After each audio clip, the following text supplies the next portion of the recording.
Não deixe ninguém matar a sua fé. Não deixe nenhuma instituição religiosa dizer para você que o sacrifício de Jesus na cruz foi nulo. Essa religião, essa instituição está manipulando você pelo medo. Hoje eu preciso falar com vocês a respeito de um assunto muito delicado. E eu confesso que eu pensei muito antes de fazer esse vídeo. Esse vídeo vai ser um vídeo polêmico, eu sei que muitas pessoas vão me cancelar, mas é um assunto que precisa ser tratado. E mesmo que você não concorde comigo, eu peço que você assista esse vídeo até o final e que você reflita sobre tudo que vai ser dito aqui. Eu não sei se eu vou fazer um vídeo só, se eu vou fazer mais vídeos a respeito disso, porque eu não sei se eu vou conseguir dizer tudo o que penso e o que a palavra de Deus nos fala a respeito dessas coisas que nós vamos abordar aqui hoje, num vídeo só. E eu quero dizer para você que é com muito amor pela sua vida e muito temor ao Senhor que eu decidi fazer esse vídeo. Já tem algum tempo que eu tenho pensado em falar sobre esse assunto, mas eu não estava pronta para falar. Esse vídeo é para pessoas crescidas em Cristo. Tenho muito cuidado porque eu sei que muitas pessoas assistem aos vídeos, pessoas que podem não entender o que eu estou falando, mas ainda assim eu sei que muitos entenderão. Então eu vou dar início contando para vocês uma história de algo que aconteceu no começo de dezembro, aqui na igreja local onde nós estamos congregando. Eu não vou citar nomes, até para que eu não venha expor a ninguém. O intuito não é expor ninguém, mas a história que eu vou contar, por que eu vou contar essa história sobre o que aconteceu aqui? Porque é o que acontece em muitos lugares. É o que acontece quando existe um sistema religioso, onde existe doutrinas de homens. Então, no começo de dezembro de 2025, nós estávamos frequentando essa igreja, onde nós entendíamos que era um lugar bom, onde nós éramos ministrados por um pastor abençoado, onde nós estávamos ali, né, as mulheres no círculo de oração, onde nós nos reuníamos para orar pelos irmãos, pela nossa nação, onde nós podíamos estar em comunhão com os irmãos. Eu, antes de ir para essa igreja, eu orei ao Senhor, busquei direção em Deus. E o Senhor sabia, né, que eu queria muito estar em uma igreja, em um ambiente, instituição, igreja. Eu achava que ali algumas coisas poderiam se unir ao nosso propósito de vida, propósito missionário. Então nós começamos a participar dessa igreja.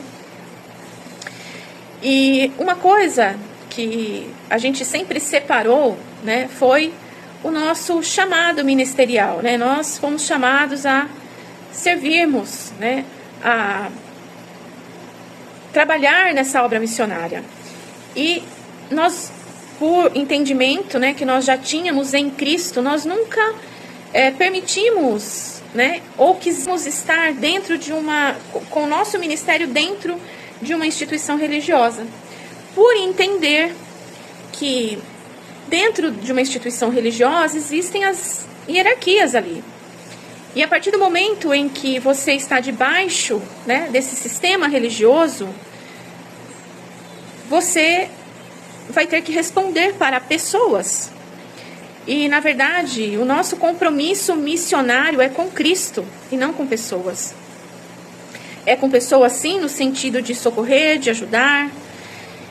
E nesse período que nós estávamos ali, um pastor muito abençoado que estava, né, nos assessorando, no sentido de nos receber nessa igreja de braços abertos. Ele até, em algumas situações, falou, olha, ele via o nosso trabalho, fazendo as feirinhas para sustentar a obra missionária. E ele falou, olha, se vocês precisarem de alguma ajuda, eu posso ajudar em alguma coisa, né? Ele nos ajudava vindo nas feirinhas, pedindo aos irmãos da igreja que viessem nas feirinhas para consumir algo, para comprar algo. Então isso tudo foi muito bacana, né? Foi muito bom, foi muito importante para nós. Mas eu conversei com o Carlos num determinado momento, onde nós estávamos naquela situação, naquele momento, né? Nós precisávamos ajudar a uma mulher com câncer, que está com câncer ainda, com filhos, uma criança autista e outros filhos que ela tem, um câncer bem agressivo. Ela estava com bolsinha, e as feirinhas, elas não estavam dando retorno financeiro, né? Às vezes acontecia de nós fazermos a feirinha e nós não conseguirmos nem o valor que a gente investiu. Então, naquelas semanas, eu queria fazer uma cesta de alimentos para aquela família, com algumas coisas, e nós não conseguimos o recurso para aquilo. E o Carlos iria receber só na semana seguinte. Então, naquele momento, esse pastor viu a situação, nós não falamos nada, mas ele viu, e ele até se ofereceu. Ele falou assim: olha, se em algum momento vocês precisarem de uma cesta básica, de algo, a igreja pode ajudar. E eu conversei com o Carlos a respeito disso, e eu falei: olha, vida, não vamos misturar as coisas. Não pelo pastor que estava aqui cuidando, né, das ovelhas, mas pelo sistema. Porque eu falei para o meu esposo, eu não quero amanhã ou depois alguém dizendo para nós quem nós podemos ou não ajudar, quem nós devemos ou não ajudar. Porque como é que nós ajudamos? À medida que o Senhor vai nos dando a demanda, e à medida que o Senhor também vai nos dando as condições. Então, passou-se aquela semana, e na semana seguinte, quando o Carlos recebeu, eu fui lá e fiz uma compra, inclusive com a ajuda também de irmãos aqui, que são uma família nossa em Cristo, né? E que também nos ajudaram. E até esse irmão, na situação, falou assim: olha, não é muito, minha irmã, mas é para abençoar a obra. E é muito, sim, porque se cada um ajuda um pouquinho, fica mais fácil da gente poder ajudar outras pessoas. E assim nós fizemos. E quando nós começamos esse movimento missionário, que foi na época das enchentes aqui no Rio Grande do Sul, que nós ainda morávamos em Santa Catarina, essa era uma pergunta frequente que a gente recebia, né? Eu me lembro que algumas pessoas às vezes nos perguntavam: mas vocês começaram essa obra missionária a partir de que igreja, né? Ou a partir de que ministério? E eu sempre procurava responder a todas as pessoas, e eu sempre fui muito transparente com as pessoas. Nós começamos a fazer isso porque nós recebemos uma chamada de Cristo para isso. A nossa igreja é Jesus Cristo. Embora naquele momento nós também congregávamos numa igreja naquela cidade, mas nós sempre tivemos isso em mente, né? Que quem era o cabeça dessa obra missionária era Jesus, é Jesus. Cristo tem que ser o centro da nossa vida. Cristo é o centro de tudo aquilo que nós fazemos. Senão, não faz o menor sentido. E aí, então, eu vou voltar para dezembro. Nós estávamos ali, tudo correndo bem. É importante dizer também que sempre que alguma igreja nos chama para ministrar uma palavra, nós sempre estamos dispostos, nós não cobramos por isso. Muitas vezes, quando nós acabamos uma ministração, o pastor da igreja vem, muitas vezes aconteceu de nos abordar: irmãos, quanto que eu preciso dar para vocês? Vocês viajaram até aqui. E assim, meus irmãos, nós nunca aceitamos nada, porque em tudo o Senhor tem nos suprido. Hoje nós não estamos mais fazendo as feirinhas. E quando nós estamos ali cuidando das pessoas, fazendo algo para as pessoas, muitas vezes nós fazemos com recurso próprio. Alguns poucos irmãos seguem nos ajudando. Mas glórias a Deus, porque até o momento o Senhor tem nos sustentado em tudo. E voltando ali para dezembro, nós estávamos ali naquela igreja, tudo correndo muito bem, até que algo aconteceu. Eu fui num sábado dar aula na escolinha das crianças. Eu não tinha ido no culto da quinta-feira. E ali eu fiquei sabendo que o nosso pastor tinha sido mandado para outro lugar. Algo natural, normal, porque ele é um pastor missionário. Mas a questão é como tudo isso foi feito. Então, veio o presidente entra em contato com o pastor e a esposa dele e diz assim, olha, eu vou estar na igreja na quinta-feira porque eu preciso dar um comunicado à igreja. Tudo bem. O pastor, então, informou sobre o culto, que o pastor presidente estaria na igreja. E os irmãos foram no culto normalmente, mas sem aviso prévio nenhum, nem para o pastor, nem para a sua esposa, né, que além de serem pastores desse campo, eles também moravam na igreja, né, porque tem a igreja e ao lado da igreja a casa pastoral. E sem nenhum aviso prévio, esse pastor presidente chega na igreja e diz assim, olha, hoje, no final do culto, nós vamos nos despedir do pastor, porque é o último culto dele aqui nessa igreja. Eu não estava nesse culto e a situação foi uma situação muito triste, porque os irmãos todos ficaram sem saber o que estava acontecendo. Quando acabou o culto, houve uma reunião entre os obreiros da igreja e o pastor se sentou ali para poder participar dessa reunião. E o presidente disse para ele, olha, você não está convidado, e pôs ele para fora. Em seguida, houve uma conversa com as irmãs ali do círculo de oração, questionando com ele o que estava acontecendo, por que estava, né, despedindo o pastor para outro lugar. E ele simplesmente disse assim, essa é uma decisão que eu tomei, já está decidido e ponto final. Os dias se passaram, chegou o sábado, eu estava ali para dar aula para as crianças, fiquei sabendo do ocorrido. E os irmãos se moveram, fizeram, né, uma reunião, foram conversar com o presidente que era acima desse presidente, que eu não sei se é exatamente o presidente, mas é um cargo acima desse presidente. E houve essa conversa com os irmãos, foi relatado, né, a falta de cuidado, em nos comunicar, em primeiro lugar, em respeitar e comunicar o pastor que estava no cargo. Por quê? Ele também foi pego de surpresa, a igreja foi pega de surpresa, então não houve respeito nenhum pelos membros da igreja, certo? E não houve respeito nenhum também com o pastor que estava cuidando da igreja. Porque se esse pastor presidente tivesse chego para o pastor que estava ali e dissesse, olha, pastor, eu preciso de você em outra região, você pode me ajudar lá. Você comunica os membros da igreja, né, para que eles não sejam pegos de surpresa. Mas não houve esse cuidado. Conclusão, na semana que se seguiu, houve então outro culto, onde esse outro pastor, acima desse pastor presidente, viria dar uma palavra para a igreja. E em resumo, esse homem veio e ali ele falou, a única coisa correta que ele falou foi que o Senhor da igreja, o pastor da igreja é Jesus Cristo, e de fato o Senhor da igreja é Jesus Cristo, né? Eu concordo com ele nesse sentido.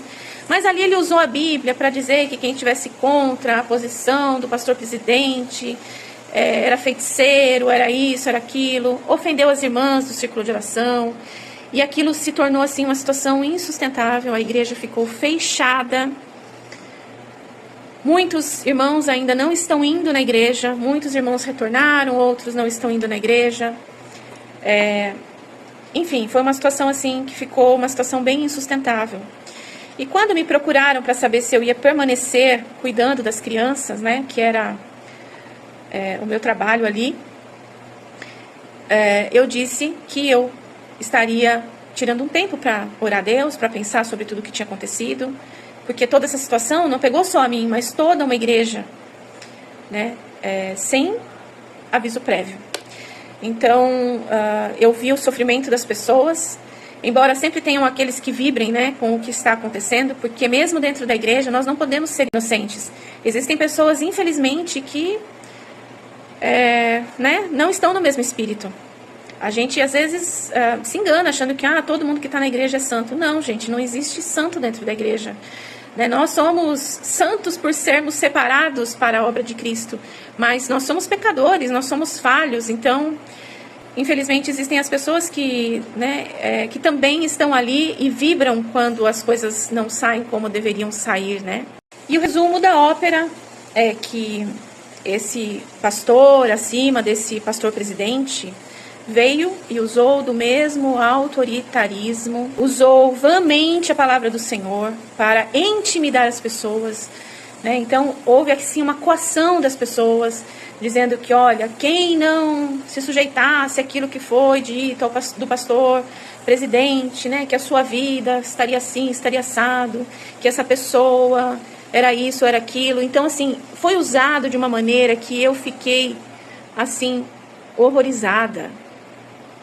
Um homem que se diz um homem de Deus, que estuda, que lê a palavra, usar de uma maneira tão leviana a palavra de Deus.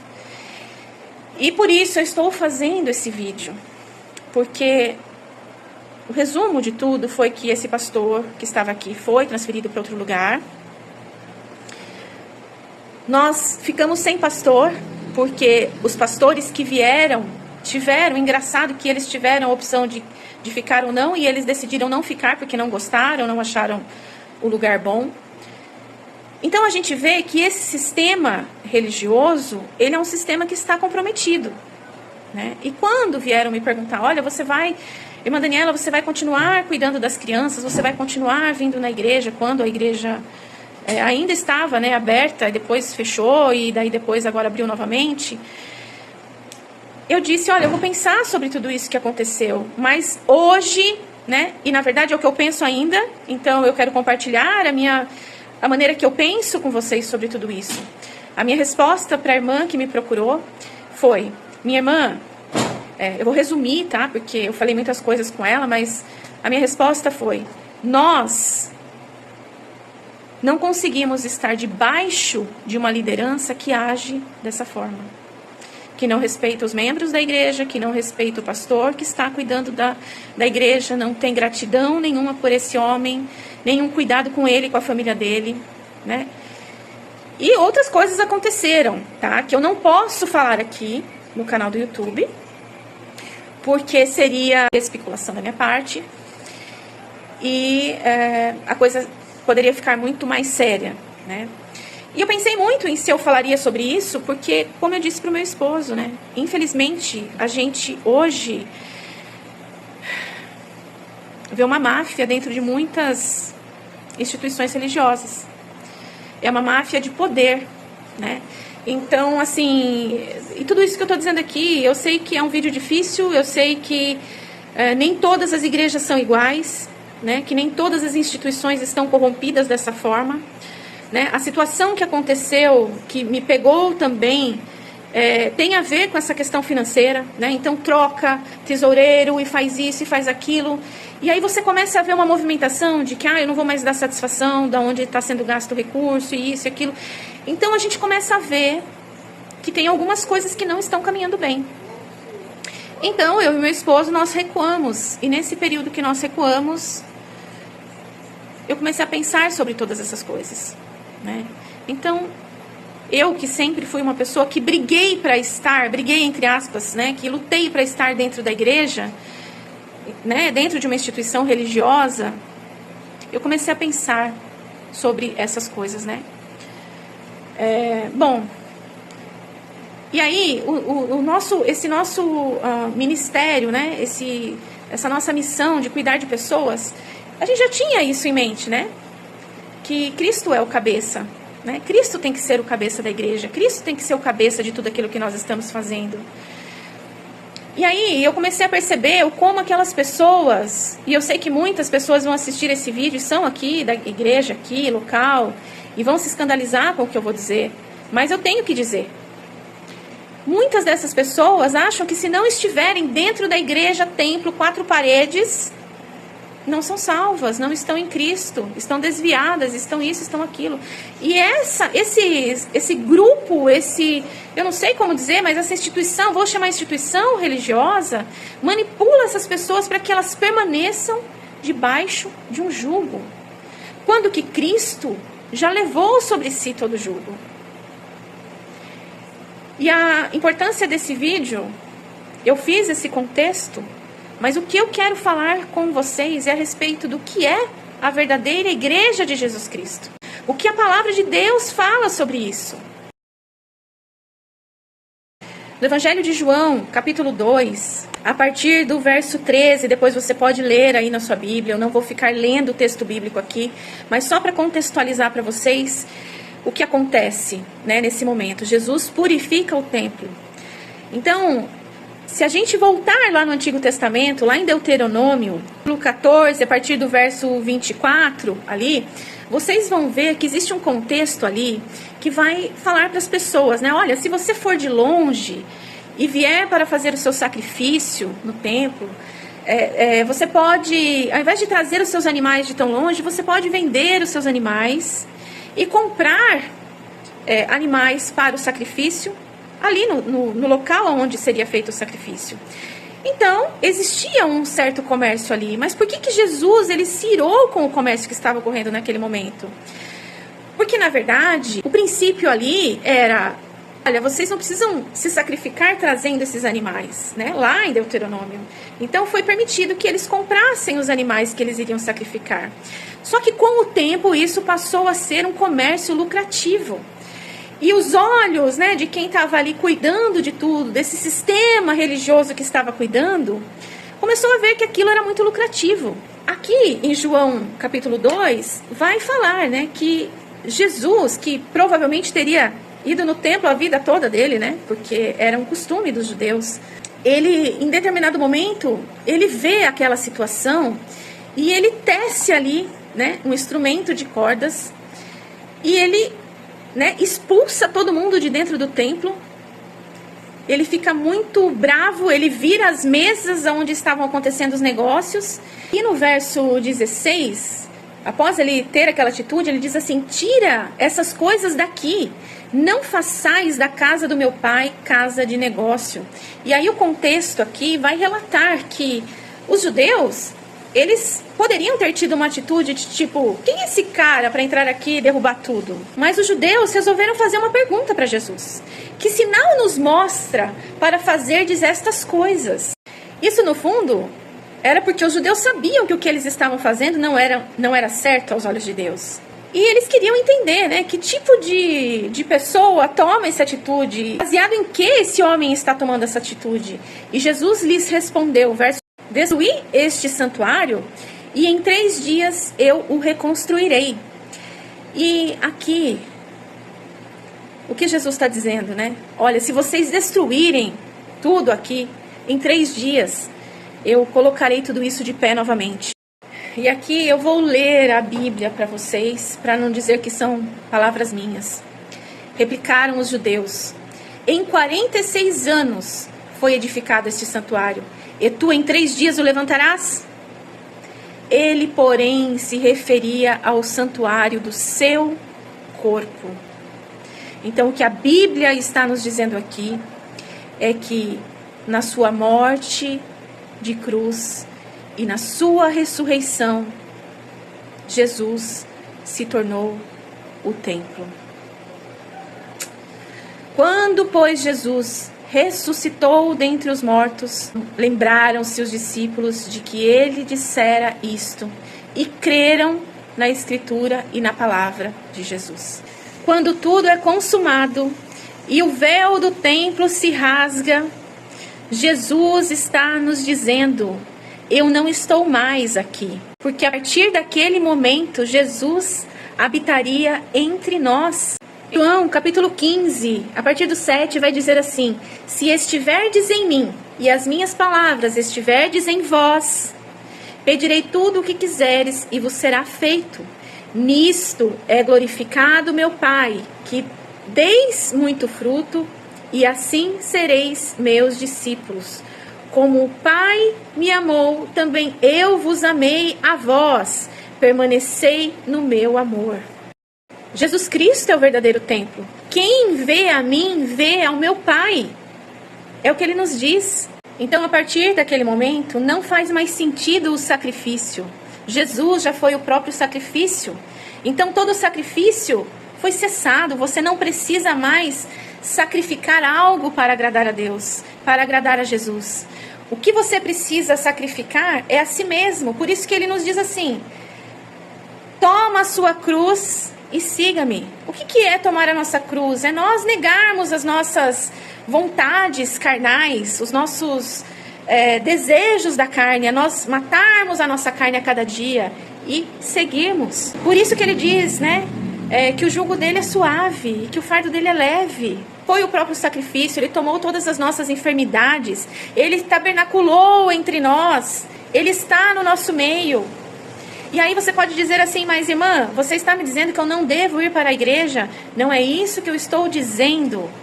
Eu estou dizendo que independentemente de você estar congregando, de você estar participando de uma igreja, no ministério de louvor, no círculo de oração,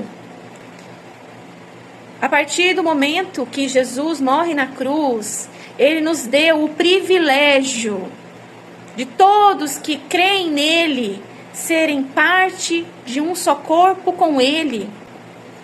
E ele habita individualmente em cada um que o ama verdadeiramente, o recebeu em sua vida verdadeiramente. Não existe nenhum sistema religioso que possa substituir Jesus. O intuito desse vídeo não é dizer para você não vá na igreja, é dizer para você Cristo é o centro. Independentemente de você estar em um ambiente, igreja, 4 paredes, a placa da igreja, a instituição igreja não tem potencial para salvar a sua vida. O único que pode salvar a sua alma é Jesus Cristo. Ele tem que ser o centro das nossas vidas. Não deixe ninguém matar a sua fé. Não deixe nenhuma instituição religiosa dizer para você que o sacrifício de Jesus na cruz foi nulo. Porque quando alguém diz, uma instituição diz para você, se você não estiver aqui, se você não fizer isso, se você não fizer aquilo, você não é salvo. Essa religião, essa instituição está manipulando você pelo medo. Jesus, ele só quer que você o ame de todo o seu coração. Nós temos... Esse vídeo eu fiz porque nós temos que tomar muito cuidado. As pessoas elas têm que estar dentro de um ambiente com outros irmãos, se elas se sentirem bem para isso, porque elas querem congregar, porque elas querem estar juntos, porque elas querem se apoiar. E Jesus se agrada disso. Eu não estou dizendo que Jesus não se agrada, mas Jesus não se agrada de você, instituição religiosa, que quer colocar um peso sobre os fiéis, né? Como se você não seguir todas essas doutrinas, você não será salvo. Até porque, meus irmãos, se você quiser saber se a glória de Deus está em você, se Jesus habita em você, é só você olhar para a maneira que você mesmo vive, que você trata as pessoas, porque a glória de Deus se manifesta em como você trata as pessoas, em como você vive na sua casa, em como você cuida dos seus, no quanto você já permitiu que Jesus te transformasse. Nós estamos em constante processo. Quando nós tomamos a Santa Ceia ali, e muitas pessoas têm um pensamento errado sobre isso, né? Quando a palavra vai dizer assim, ó, examine-se o homem a si mesmo, antes de tomar a ceia, para que não a tome em pecado. O que o Senhor está dizendo assim, olha, vocês são pecadores. O que Jesus ensinou, por que Jesus quis ensinar dessa forma? Vocês são pecadores, vocês vão pecar em algum momento. Esse examinar-se é nós pedirmos perdão, reconhecermos que nós somos humanos, que nós somos falhos. Se você esperar ser perfeito para tomar a ceia, você nunca vai tomar. Mas a igreja, ela conduz a coisa de uma forma estranha. Uma coisa que me incomoda muito dentro das instituições religiosas, e eu vou terminar já, eu falei bastante, agradeço você que ficou até aqui, mas uma coisa que me incomoda muito é que muitas igrejas, né, existem as igrejas que agem de forma diferente, mas muitas igrejas, você percebe ali que as pessoas só se relacionam com quem são do meio ali da igreja, e acaba virando um clube social, onde só os santos e perfeitos estão ali, se relacionando. E nós temos que entender que naquele grande dia, o Senhor, ele diz assim, ó, que naquele grande dia, muitos chegarão a ele, e ele vai dizer assim, aparta-te de mim, porque eu não te conheço. E esses mesmos vão dizer para ele, mas Senhor, eu curei, eu profetizei em teu nome. Mas Jesus vai dizer para eles, eu não te conheço. Porque o que a palavra vai decorrer dizendo? Né? Eu tive fome e não me deste de comer. Eu tive sede e não me deste de beber. Eu tive frio e não me vestistes. Então, a fé sem obras é morta. Então, se você estiver dentro de uma instituição religiosa, você, né, tem uma vida ali bem regradinha, mas você não se importa com aquele que está na rua, com fome, com frio, você não se importa com a viúva, porque você está mais preocupado em não sair daquela redoma de vidro, santa, imaculada, né? Porque você pode se contaminar com o mundo. Entende? Então, esse vídeo é para que a gente possa refletir. E quando tudo isso aconteceu, eu me lembrei da irmã Frida Winger, que compôs vários hinos da harpa cristã, e que, por esse sistema religioso, foi colocada em um sanatório. Esse sistema religioso ceifou a vida dela. Então nós temos que pensar, refletir. E quando o Senhor deu esse canal, Bendita Família, para nós, que esse canal não é meu, esse canal é do Senhor e é de todos aqueles que vêm agregar a essa família. Foi exatamente por isso, porque nós temos aqui pastores, nós temos aqui irmãos em Cristo que se achegaram. E nós somos o corpo de Cristo. Nós somos uma igreja em Cristo.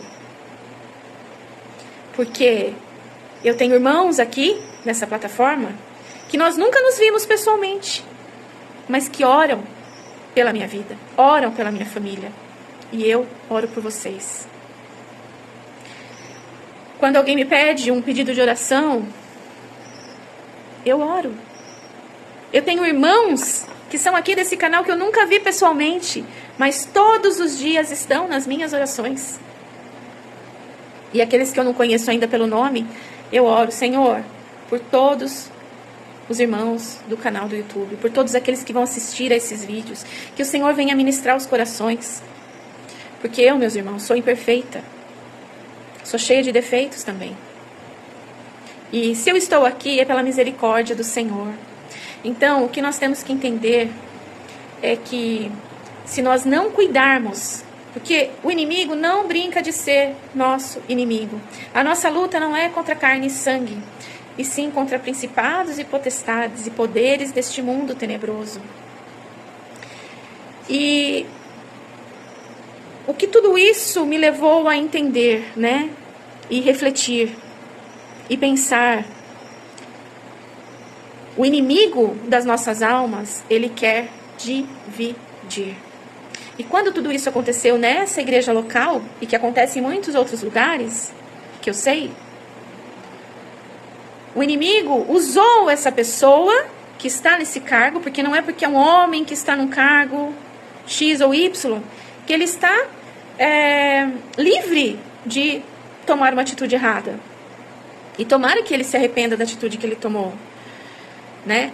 Mas o inimigo usou naquele momento a vida dele para, através do orgulho, da soberba, da avareza, da ganância, sei lá eu do quê, em dividir uma igreja que estava caminhando tão bem, né? Porque eu sempre falava para os irmãos ali sobre o quanto nós estávamos felizes de estar ali, porque realmente a palavra ministrada era Bíblia, sabe?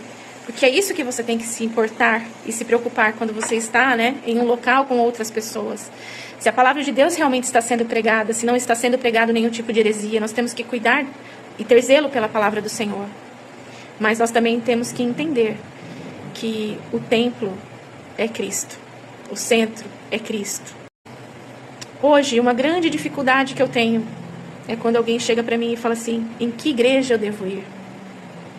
Então a minha resposta para você hoje é: Cristo tem que ser o centro da sua vida. Leia a palavra de Deus. A palavra de Deus é um manancial infinito de conhecimento sobre o que agrada ao Senhor. Em Gênesis, quando Deus pergunta para Caim, cadê o seu irmão? Aonde está o seu irmão? E ele diz assim, por acaso sou eu o tutor do meu irmão? Né? Então, esse é o princípio, igreja. Nós temos que estar prontos a fazer aquilo que o Senhor Jesus nos mandou fazer. Ide, pregai o evangelho a toda criatura. Nós temos que nos importar em como nós tratamos o recepcionista de um restaurante, o porteiro do prédio, o nosso vizinho, o atendente do supermercado. Porque tudo isso diz sobre o seu caráter em Cristo. E às vezes não é o que você fala, mas é como você age que diz a respeito de quem você é em Cristo. Você é membro do corpo de Cristo. Você é parte com Cristo. Cristo é a videira e nós somos os ramos. E nós temos que nos preocupar em florescer e dar frutos. Meus irmãos, eu quero fazer algo agora que é bíblico. E eu quero dizer para você que se você ainda não aceitou Jesus como seu Senhor e Salvador, eu quero te convidar a fazer parte do corpo de Jesus Cristo. Se você quiser, aí onde você está, só escreva aí embaixo aqui nos comentários, deixe a sua confissão de fé, a sua declaração. Eu aceito o Senhor Jesus como meu único e suficiente Salvador. É importante que você declare para que o mundo saiba que você é um cidadão do céu. Amém? E nesse momento eu vou orar a Deus pela sua vida. Querido Deus e Pai, eu oro a Ti, Senhor, junto com esses irmãos queridos, com esses que aceitaram Jesus agora, com aqueles que já são parte desse corpo. Senhor, que o Senhor venha os abençoar, os capacitar, Senhor, que eles possam entender quem eles são em Ti, Senhor querido. A religiosidade, a religião não pode nos separar de Ti, Senhor. Pai, eu oro, Pai querido, que o Senhor possa se manifestar no nosso meio. Que nós possamos, Senhor, Te servir, Te agradar, nos relacionarmos contigo. O Senhor tomou para si Enoque e eu estava meditando nessa palavra. Porque Enoque decidiu caminhar todos os dias com Deus. E o Senhor se agradou disso. Porque o que o Senhor mais quer de nós é que nós nos relacionemos com Ele. Nós nascemos para adorá-lo. A nossa vida tem que ser para adorá-lo. Quando nós cozinhamos, quando nós cuidamos da nossa família, quando nós estamos trabalhando, caminhando, quando nós estamos em qualquer lugar, o nosso caráter, o nosso viver tem que ser para agradar ao nosso Senhor. E eu te louvo, Jesus Cristo, por cada vida, por cada irmão, meu Pai querido que está aqui, Senhor, e que entendeu essa palavra. Senhor, que nós não sejamos aqueles que vêm para dividir, mas que nós possamos nos unir, como nós já temos feito, Senhor, uns orando pelos outros. Eu oro, querido Deus, que o Senhor visite os lares, que o Senhor visite os corações. Tira, Senhor, todo espírito de depressão, todo espírito de engano na mente, Senhor querido. Cura, Pai querido, as almas que estão feridas. Muitos foram feridos dentro das instituições, igrejas. Mas que eles entendam, Senhor, que o Teu amor é perfeito, que o Teu amor cura toda ferida, Senhor. Eu te louvo, Jesus, por cada alma, por cada vida que vai ser alcançada através desse vídeo. Senhor, que não seja, Pai querido, a irmã Daniela ou o irmão Carlos. Não, Senhor. Que as pessoas possam entender que a irmã Daniela, missionária, é falha. Que o irmão Carlos, missionário, é falho. Mas que perfeito é o Senhor. E que toda honra e toda glória seja dada a Ti. Eu oro, Pai querido, pela semana, pelo final de semana de cada um, que o Senhor venha abençoar, que o Senhor venha edificar, que o Senhor venha dirigir cada vida, em nome de Jesus. Amém. Meus irmãos, que o Senhor Jesus os abençoe. Eu fiz um breve estudo, e eu vou deixar lá no Instagram para vocês, a respeito do templo, do reino, igreja, para que vocês possam se alimentar desse conteúdo embasado na palavra de Deus, tá? Então eu vou deixar lá no Instagram e vou tentar fazer isso no mesmo dia que eu postar esse vídeo aqui para vocês no canal, amém? Que o Senhor Jesus os abençoe. Se você puder, deixe o seu comentário, compartilhe esse vídeo com alguém que também pode estar se sentindo meio perdido, tá bom? Que o Senhor Jesus os abençoe e que o Senhor Jesus venha dirigir os nossos passos, transformar o nosso caráter, o nosso viver. Amém? Deus abençoe.